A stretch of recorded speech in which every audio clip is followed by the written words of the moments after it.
Welcome to the Maybe Baby Diaries Podcast. I'm your host, Mariah Montgomery.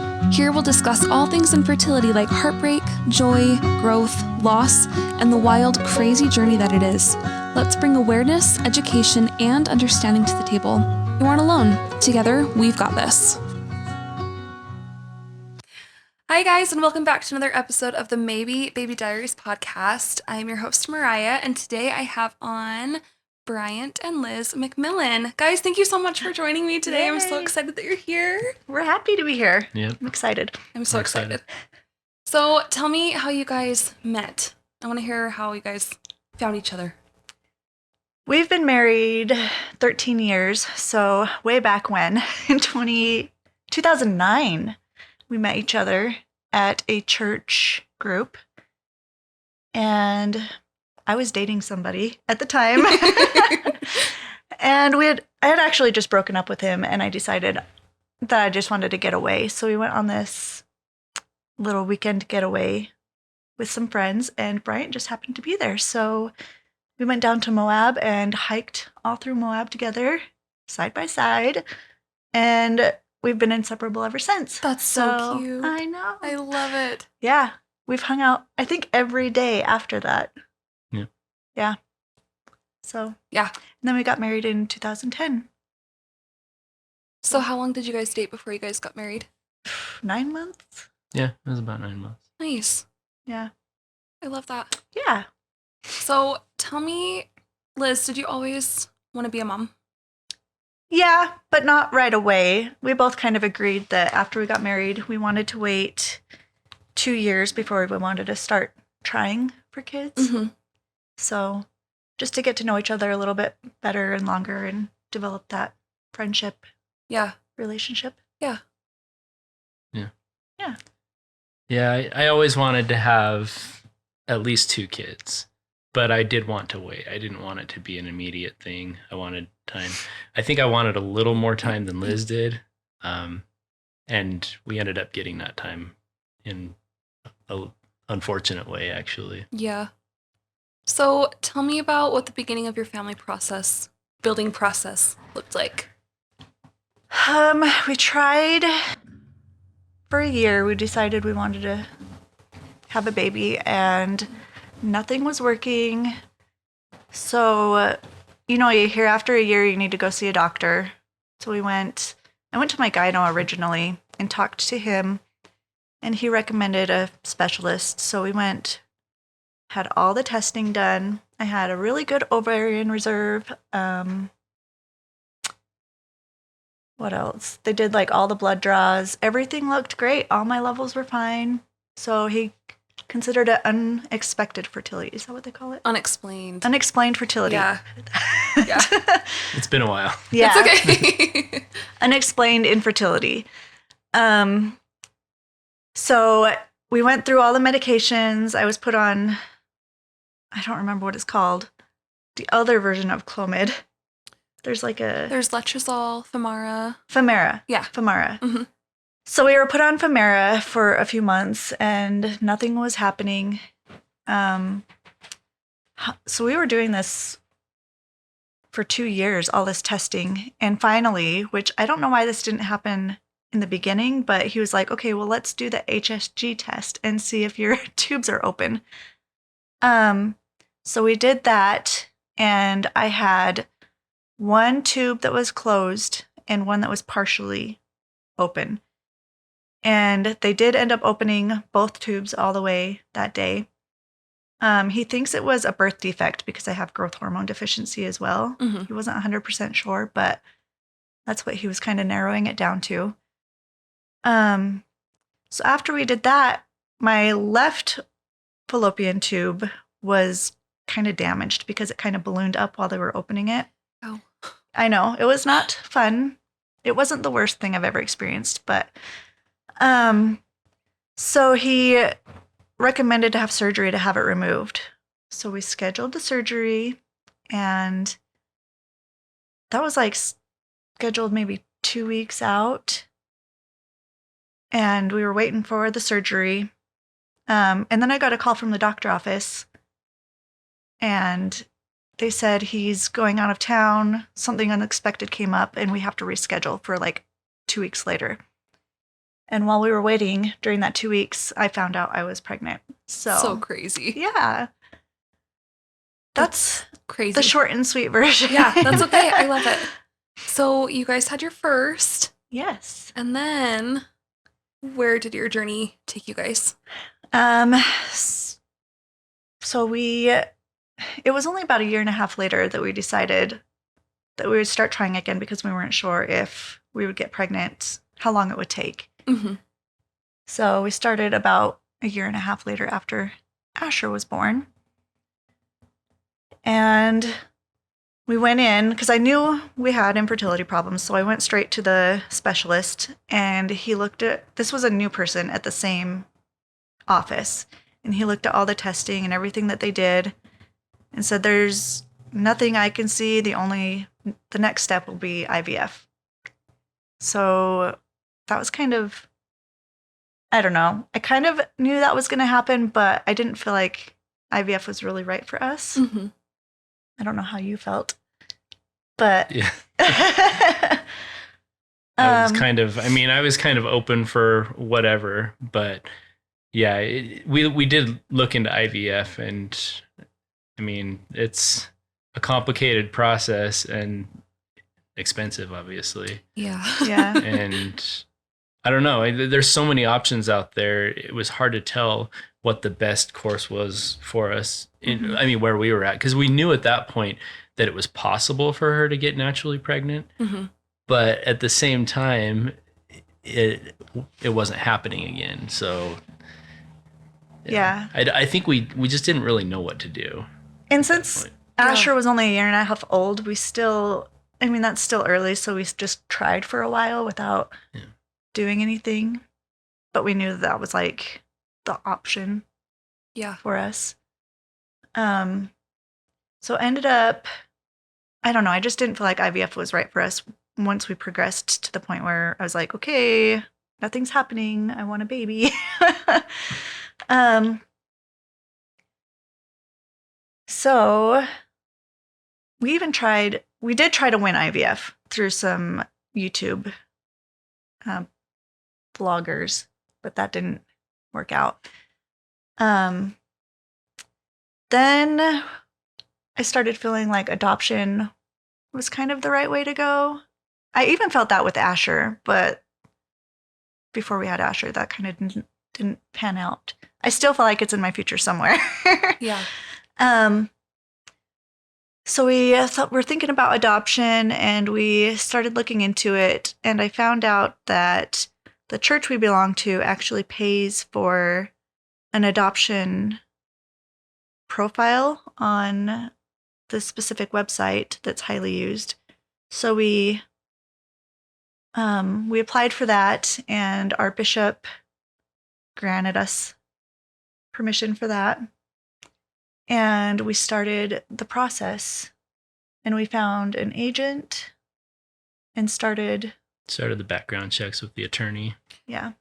That's a lot of work for all the background stuff. Yeah. Well, we didn't get far because COVID hit right when that all started. Yeah. And we couldn't even get our fingerprints done because everything was shut down.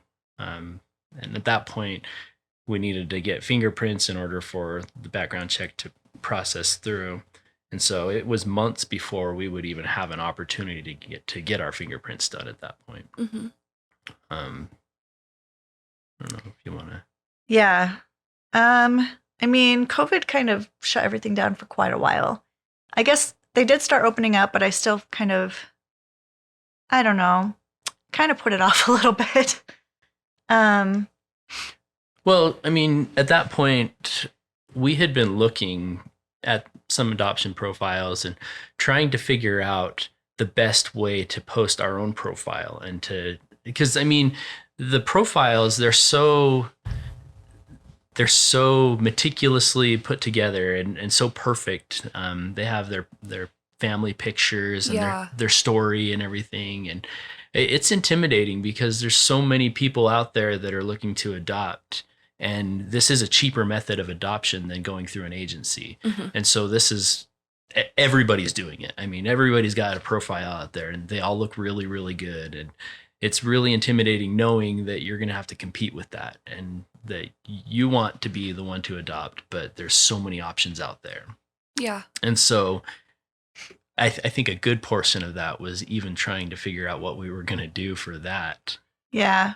We don't have like that picture perfect family. We don't have professional photos taken of us. And I just didn't feel like we had that look. That's just not really our style. I don't know. We go out and do a lot of things and take a lot of pictures and do hikes and stuff, but you didn't have like the sunset pictures with your little family. Yeah.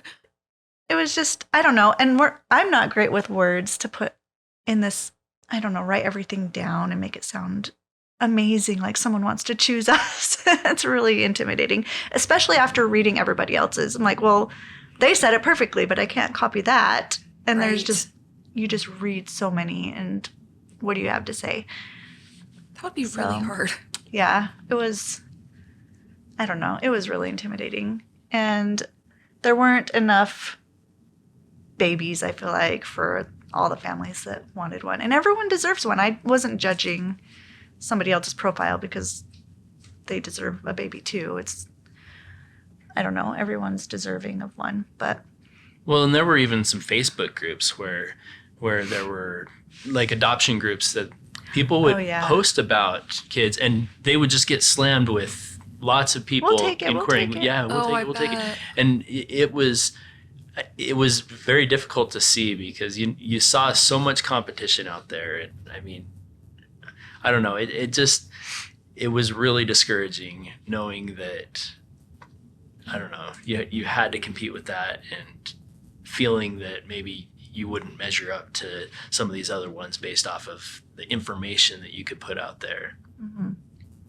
We did consider foster for a little bit. I was a little more apprehensive about that one at this stage because we already had another child, and I was worried. I mean, you have to go through all kinds of... Yeah. Yes. What are they called? There's a lot of Programs requirements to be a foster parent. Yeah, you have to go through a lot of programs, and you hear what these poor kids have been through. And my heart goes out to them, and I do want to do that one day, but I just felt like it might have been a higher risk with already having a child. Mm-hmm. So after that, how long did we try for adoption? Maybe like 2 years, kind of, with COVID being shut down. Mm-hmm. So at this point, it's been about 5 years from going through, trying naturally, considering all the different options we had, starting adoption. And I don't know, how old was Asher? Maybe like 5. Things just felt really good. We were at a really good point, and you kind of get numb to everything. And I don't know, I feel like I hope anyway that I kind of have a positive view on life, where I was like, well, things are really good. We're really lucky to have a baby. I'm happy with how things are right now. It's not the end of the world if we don't have another baby. Mm-hmm. And I just kind of felt at peace with being done because nothing was working out. And I felt like adoption, just with how competitive it was was too stressful for me. Right. And Yeah. I avoid negative emotions and stress. So, yeah. So we kind of we kind of, I don't know, cooled down to the idea of adoption, but we never explicitly stated that we were done trying adoption until there was a very specific night that we had the discussion. I did sell everything. I guess I didn't tell Bryant that I was done, but I was like, I'm done. And I sold our crib, all the baby stuff, all the toys. I gave it away to my neighbors, got rid of everything. Yeah, I mean, we kind of felt like the writing was on the wall, and we didn't explicitly have that conversation that we were done trying. and that had finished the quest to adopt or to try to have kids naturally. But at that point, with all the things kind of being sold and everything, I think we both were pretty disheartened and just didn't think it was really going to happen. Mm-hmm. And there was a very specific night that we went over to my stepbrother's house, and it was for his daughter's birthday party, quote unquote. And they celebrated her birthday. We had birthday cake and we ate dinner and everything. And there were a lot of people there. And it is kind of odd for them to invite us to birthday stuff, but we didn't really think anything of it at the time. We just thought, oh, they're a really close family, and your mom and Mark are kind of newly married. So I think it was just a, hey, let's just invite everybody kind of thing. Yeah. So we didn't really think much of it. And at the end of the dinner, they do this very elaborate video, Star Wars themed.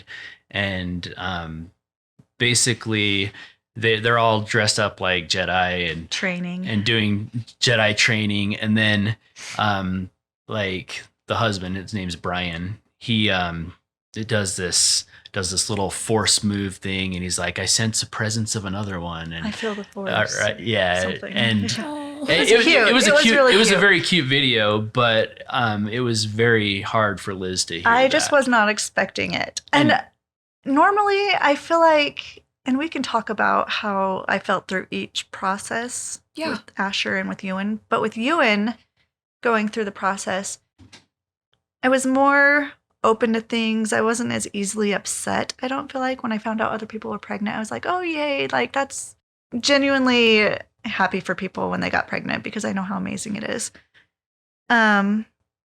So when we watched that video, I was like shocked that I was kind of upset about it. And I was just caught off guard. And that's what I was kind of boiling it down to, was like, okay, I just wasn't expecting it. Usually I can kind of like sense if people are going to announce or something. I don't know. It's kind of weird. But so I had to get up and like walk outside and just like take a few deep breaths.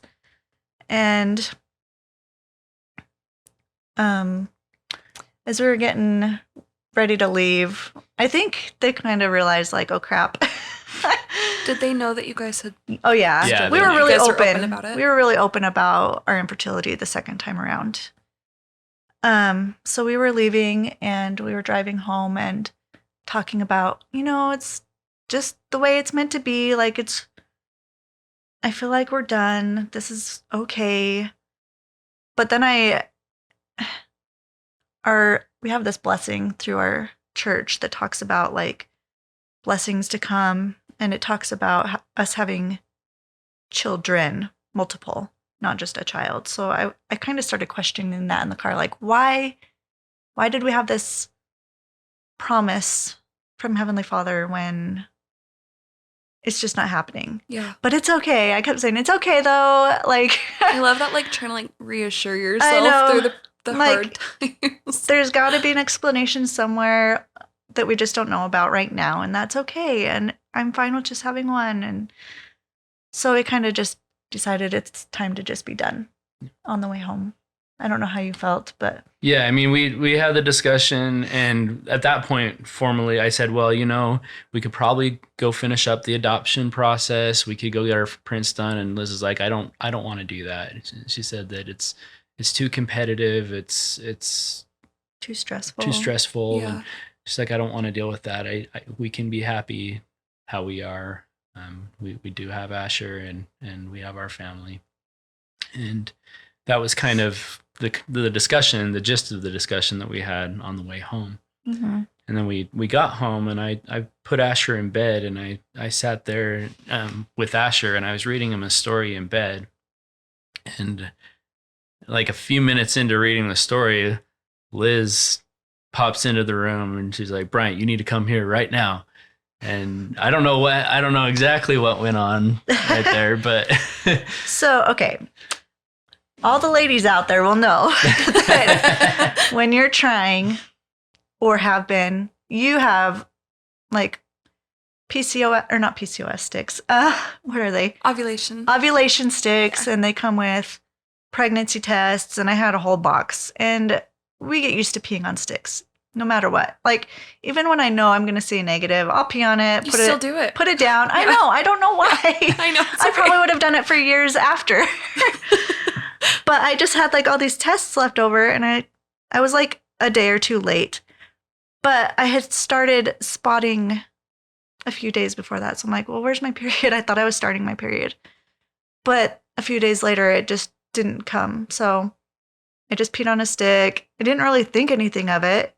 And I pulled out instantly, and it was like 2 lines instant. And it's such a surreal feeling. Like, I just didn't believe it.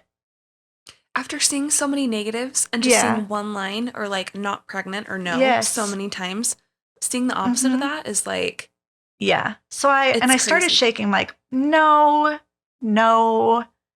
And I took another one, and it was positive instantly. And I thought, this box is defective. Like, no, because it's impossible. There's no way. After 5 years, there's no way. Well, that's what happened the first time too. I mean, when you see the positive, you just kind of like, no, that can't be real. Yeah. But the first time we were trying for 2 years, and we were still actively working with a specialist. So it wasn't as much of a shock to me. I don't know. This one was just different. Like, I just didn't. Well, after the night that you had and everything too, like. Yes, where they announced a pregnancy, I go home and find out I'm pregnant. So this was a Sunday, and I ran to the store, and I'm like, I need more tests. So I went home. I went to the store, and I didn't know what to think. I wasn't excited, or like, I don't know. The excitement hadn't hit me yet, because I just was scared that it wasn't true. I think it's okay to like be in shock too. Yeah. Well, and I think we had a little bit of that with Asher too. It wasn't, I don't know, when you find out, at least for us, after trying so hard and going through so much disappointment, when you finally see the positive test, it's not necessarily just the Instagram moment that you think it's going to be, where you're jumping for joy. It's like, is this real? Is this, I need to go see a doctor. I need to find out for sure. Is this just a defective test, or like, and then once you do find out it's real, it's like, okay, we have to be really careful. You get paranoid that there's the paranoia of miscarriage. And that's like any pregnancy, not just someone who's struggled with infertility. That's like, if you're pregnant, you're always thinking like, okay, I can't wait to get to my next doctor appointment to see that heartbeat. Yeah. I feel like there's an extra added layer though of like, I don't know if trauma is the right word, but after having a loss or like waiting for a long time, it seems like, I mean, your pregnancy is just, it's so precious. There's a lot of feelings and a lot of emotion that goes into being pregnant, where it's, I don't know, it's just like an extra added layer. Yeah, for sure. Yeah. So I ended up buying the clear blue that says pregnant or not pregnant, so I could see. And I took like 3 of them that night, and they were all pregnant. And then I started kind of getting excited, and like, I just remember shaking, and I don't know. I still couldn't believe it, but I was like excited. But it took like several days for it to really set in that I was actually pregnant. Yeah. And we had to discuss, okay, when do we tell the family that, hey, you remember the other night, that whole scene that occurred? Well, by the way. Yeah, it was found out the same night that Liz was pregnant. Yeah. I remember sitting down with Bryant's parents and saying, we had the talk of, we've been talking about that we're just really okay with just having one, and that we're not really feeling adoption. And at this point I was pregnant, and Bryant's stepdad was like, it's not okay though. Like, you guys want that baby and it's not okay. I'm like, well, it really is okay though, because we're pregnant. And that's kind of how we announced it. That's so cute. Yeah. So going back to when we were trying with Ewan for the 5 years, I was really open about things. And I don't know if that was kind of a maturity thing. Because when I was trying with Asher, I was obviously a lot younger, and you want that whole experience in the beginning where you want to get pregnant and you want to announce it to everybody and have it be this really exciting thing. So I kept things in because I didn't want people to know we were trying, because I wanted it to be a surprise. Oh. So I didn't tell anybody we were struggling, and that made it harder, I think, for myself. And I was resentful when I found out people were pregnant, and especially people who I felt like shouldn't be pregnant. Somebody who's, I don't know, really young and just, not like, trying to get pregnant. Yeah. I'm like, well, why did you get pregnant? And I can't get pregnant. And that's just, I was really judgmental and closed-minded, but I kept it all in and bottled it all up. And that was really hard because I didn't feel like I had anyone to talk to, when in reality, I feel like there's so many people going through this that I could have turned to somebody. So I think that's what changed my point of view with you, and I wanted to be open about it and be somebody that people could talk to and relate to. So I was so grateful so Liz and I are friends, for you guys that are listening, but I was so grateful when you posted on Facebook. I'm going to start crying. Aww. But when you posted on Facebook saying that you had tried for so long to get pregnant, and I just remember feeling so seen by somebody. Yay. Then I reached out to you and I was like, oh my gosh, I didn't know that you had struggled. We've been trying for 2 years. I had no idea. And it was just, man, I was so grateful for that. Because it's hard. I don't know. And I don't know if it's different for men than women, but I think it is. Yeah. I think it's a lot different. And that's okay. Yeah. Well, I mean, we have the hormones, and we know when we're ovulating, and we track everything, and it's like a process. And I think we get really invested in it, and it's in us to want to be a mom and nurture, and yeah. So. Yeah, I mean, for me, I wanted kids for sure, but I didn't really care so much when they came. And when we first started trying, I was still a little hesitant. I was like, yeah, it could be another year or two. I'm fine with that. But at the same time, I wasn't closed-minded to the idea, which is why when we talked about it, that's when we decided to start trying. But I mean, my struggles are quite a bit different than hers. Obviously, I think the woman goes through the worst of it by far because of what you mentioned. The struggles that I had were, I guess, feeling insufficient, in the sense that I knew you were struggling and I knew that you weren't happy, and knowing that I couldn't do anything about it, because when she's not happy, I want to fix it. Which I think is kind of a thing that annoys women about men. Is that I'm like, just listen, don't fix it. Just exactly. Listen to me whine. But I feel like it's a trap sometimes, that just listen to me, don't fix it. And then if this you is don't a whole different podcast. Yeah, no, I know. But I feel like it's a trap sometimes. But in this case, it's not. It's just, you can't do anything about it. And I felt like, I don't really know how to explain it, but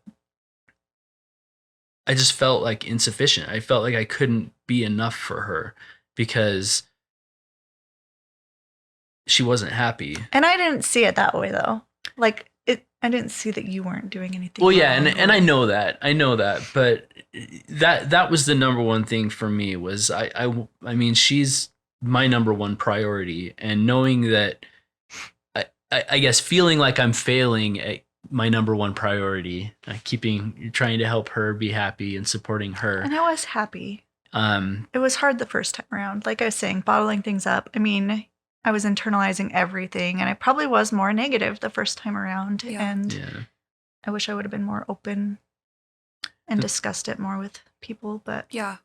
And I think the other thing that I struggled with was, the other thing that I can think of, aside from her feelings and obviously wanting to have kids, was just everybody was like, the comments you get from people were just ridiculous.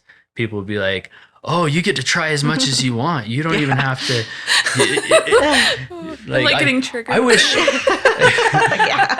They're like, oh, I wish I didn't have to use birth control or whatever. Like, we get pregnant at like anytime we look at each other, and it's just like, just a slap in the face every time. Like, come on, guys. Yeah. And there's that, and I don't know, that was kind of tough because I don't feel like infertility intimacy is the same as normal intimacy. Like it's because you use like special lube. Yeah. It's like, okay. Yeah, and you have to like time it. You have to time it. Yeah, the timing. It's like on a schedule.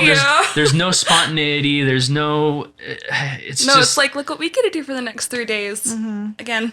Yeah. And yeah, it's not glamorous. And people are like, oh yeah, you get to just try as much as you want. That's awesome. Like just go for it. It's like, no, that's not how it works. I'm sorry. Like, and I don't know. I struggled with that, but I mean, my struggles were nothing compared to what she went through. But they're still totally valid. They're just different. Yeah. Yeah. I know that Brent and I can echo those exact same struggles. We understand, and it's hard. It is so hard. The clinic was another problem too. Doing testing for you. Yeah, that was. I'm so sorry. I understand that too. The walk of shame. Walk in the lobby. With the cup. Yep, everyone. Usually in like a little that baggie. Just happened. And then you see somebody else walking past you that's about to go through the exact same thing, and it's just solidarity. And I was like, "You're fine." I didn't really. I don't know. Maybe I'm a little less sensitive. Actually, I know I'm less sensitive than you, but I understand that too, though, because I've been like, you have to go do that in a room. I have to go sit on like an exam table and get like poked monthly and prodded and stabbed with the ultrasound. Yeah. And it's let's like, check this ovary. Let's check that ovary. That hurts so bad. I couldn't even watch that stuff. I went to some of that and I had closed my eyes and look away for some of it. Like, it's rough. Grit my teeth and I don't know. I could talk about that and why it didn't bother me as bad. But there's reasons for that I could talk about later. But yeah. How did all of your struggles and your infertility diagnosis affect your relationship and your marriage? So in the beginning, we had tried. Well, we were married for the 2 years before we tried, and then we tried for 2 years. So we had 4 years of marriage without children that we were able to grow closer, and we were able to go on like all these adventures. Yeah, we were weekend warriors. We'd go out and just everything. We'd go all around everywhere, trips and hiking. And everything was so spontaneous, very last minute. Like, okay, I got off work, you got off work, let's just like go to Moab, let's go to Zion. Fun. So we had that time together, and I think when you go through like a struggle too, you like grow closer, you hope anyway, because you're both going through it. So we just had all that time to get to know each other even more and make all these memories. Yeah. Well, and I think it was a good opportunity for us to see how we handle these kind of stressful situations and figure it out together. Because I don't know, eventually stuff like that was going to happen. Whether it's fertility related or something completely different. There's going to be struggles. There are going to be struggles. And I think that was our way of getting to know each other in that way. And coping with it. Yeah. So. Yeah. And after we had Asher, who's our firstborn, when he got a little older, we started doing the same things. We just take him down for little weekend trips or go out and do all kinds of fun things. And he was like our little hangout buddy that paddleboarding, Legoland, just wherever we wanted to go. That's awesome. So, yeah. We'll plan on doing the same thing with Ewan when he gets a little older. It's hard when they're so young. Yeah. But yeah, so I feel like we've just grown closer through that. But For sure. I love it. Yeah. I love that. What are some things that you guys would have done differently at the beginning of your journey and maybe just like throughout the process? mm-hmm. And I know I've talked about this. I would have been more open the first time. So after like trying and it not working, how I said I wanted to like surprise everyone. But once I started going to an actual specialist, I think I wish I would have been more open about that, letting our parents and the in-laws know what was going on, because you don't get the questions of, when are you guys going to have kids? And kind of being ashamed about it or embarrassed. I wish I would have been more open about it. Like, we've been trying for a year and it's not working. We're seeing somebody to help us out with that. So I don't know, talking to people more about it. It's really therapeutic. I don't know, just getting it out. Yeah. So that's what I would have done differently. I don't think there's anything I could have done differently with the medical side of things. Right. No. Because we were doing everything. Yeah. So. And I can't even really put my finger on what I would do differently. I mean, I think things happened the way that they happened for a reason. I think it was meant to happen that way.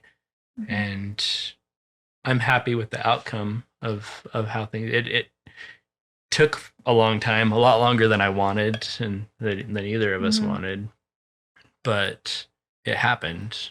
So, yeah. And that kind of boils down to the medical side of things. There wasn't really much else we could have done to make it happen faster. At least not that I could think of. I mean, we tried. Yeah, we did IUIs. We did everything short of IVF with the first go round. Well, and you were prepping. We were kind of prepping for IVF and for Asher because my insurance would have paid for it, which is unheard of. But yeah, they would have paid 100%. Oh my gosh! But she found out she was pregnant, so we didn't have to do it. Yes. So that was. So I mean, I really think that when we started gearing up is when it happened. So when we started gearing up to do in vitro, that's when we found out we were pregnant with Asher. And then when we started gearing up for adoption, and well, that was more winding down, but that we found out we were pregnant with you. And so I don't know. I feel like the timing was just always right. So as far as anything we could have done differently, I don't really feel there is. I mean, I guess maybe not use birth control ever. maybe something would have happened sooner. And I probably, if I go back, that's probably what I would say. Oh yeah, I could talk about birth control. So we only used it for the first 2 years of marriage, and it made me crazy. Yeah, so it's wild. Actually, I don't think I even used it for the first 2 years because it made me crazy. I think I used it for like a few months, and I was like, nope, we're trying something different. Because like our honeymoon, maybe you can edit this part out. That's a whole different story. I was just grouchy on like our honeymoon when you should be honeymooning and enjoying it. I was just like, my hormones were out of whack. It was just, it was sporadic. It wasn't all the time. It was just, it was up and down. But I always tell Bryant, I'm so sorry. Like I want to go back and redo that because birth control just like, I feel like it ruined it. We made a lot of good memories, but I know I wasn't myself. So, yeah. Sure. But you don't know. You don't know when you're starting, like when you are trying to prevent, that's how you do it. I mean, what you're told, like there are other ways, which we ended up using, but I didn't know I was like infertile, quote unquote. Yeah. So that's just what we did. But yeah. If you guys had any piece of advice for anybody listening that's like going through it or feels like maybe infertility is going to be in their lives, what's something that you guys would say? Oh, talk about it. I don't know. I know I keep saying that through this whole thing, but when you talk about it, you get advice and you may find things that somebody else did that might work for you, or maybe something you haven't heard of yet that would help you out. I don't know. Yeah, I mean, I think being open opens doors because I don't know. There's a lot of programs and a lot of things, a lot of options out there for infertility issues, even with adoption and foster to adopt and things like that. If fertility treatments don't work, and or applying for grants, there's a lot of stuff out there. And if you're closed and not talking about it and not getting that information out there, who knows what you're missing, because people know about that kind of stuff. Mm-hmm. And so other I think people are resources. Well, and not only that, but they can be supportive as well, because I mean, going back to what we talked about earlier, people can be pretty insensitive about fertility and issues. I don't think they mean to. Oh, absolutely I think it's not. Yeah. just kind of ignorance, but people you don't know until you know. Yeah. People are joking around about how we get to try as much as we want. And they're not trying to be insensitive, but they haven't seen the struggle from her perspective or from my perspective. And so but if they know about it and they know you're struggling with it, and I mean, I think at that point they can be more sensitive to it. And I think it can be helpful to people struggling. Because we do have a lot of friends that don't struggle with it, but they sympathize with us. They don't empathize, but they sympathize. Yeah. So, and they're really great about it. So, yeah, don't set yourself up for misery. Awesome. Thank you guys so much for joining me today and for talking about your journey and all the lessons that you guys have learned. I really appreciate you two being on. Yeah, we're happy to share. Yep, thank you. Yeah. Okay, guys, we'll see you in next week's episode. Bye.